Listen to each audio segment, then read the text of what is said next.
Hello po mga ka-OFW sa Bahrain dyan. At kami nga'y andito sa bahay ni Ate Melba para makipag-birthdayhan sa anak ni Ate Melba. At syempre, para na din sa birthday celebrant, ang gwapong si Kuya Jeff na asawa naman ng magandang dilag na si Ate Sids. At kami nga'y nag-picture taking muna at wala pa yung iba. Maraming salamat din sa iyo, Miss Lang, sa pag-imbita. Ang ganda sa flat, damang-dama ang Pasko. Nagsimula na nga ang kainan abang inaantay yung mga ibang bisita ni Ate Melba at ni Kuya Jeff. Si Ate Sids at si Kuya Jeff naman ay parang mga binata at dalaga lang. Di nga lang halata na ang kanilang mga anak ay mga malalaki na sila sa huwaran na magandang mag-asawa.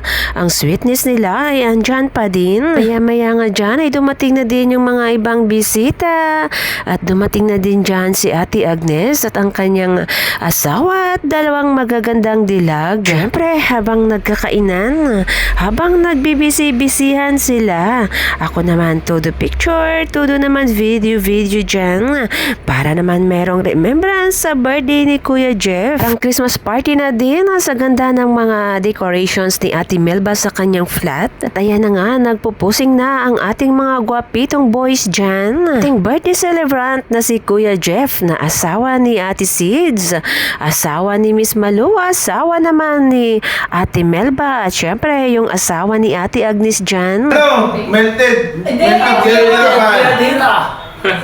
Pwede kayo mag-avail na sound system, DJ, host, basta!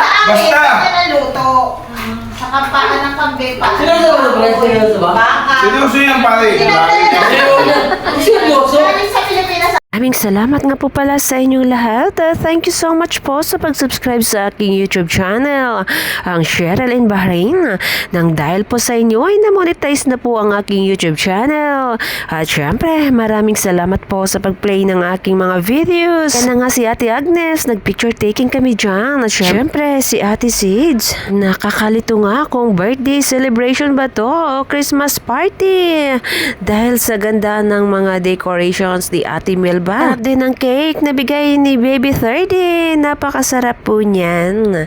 At ang sasarap po ng mga handa dito. At meron din pong Arabic sweets. Tinatawag nilang kunafa. Hindi ko nga siya natikman dahil nabusog na ako. At syempre meron na ding biko.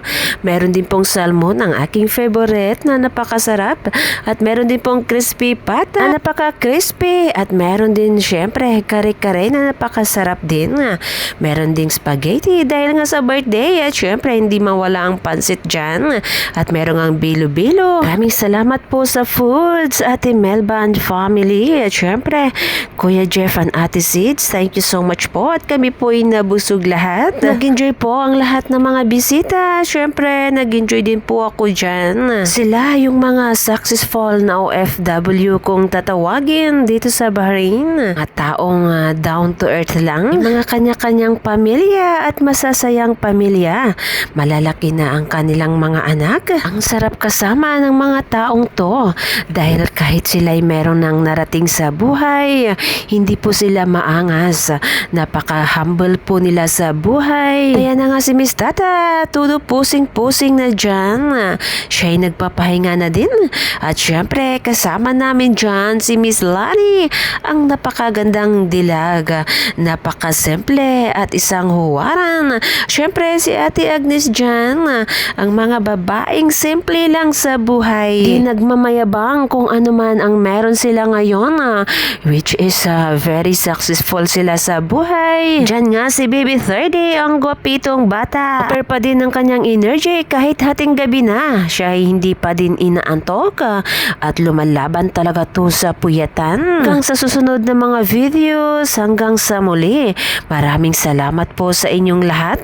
Thank you so much po sa pag-play ng aking mga videos at kami nga ay uuwi na dahil mag-aalauna na din ng madaling araw.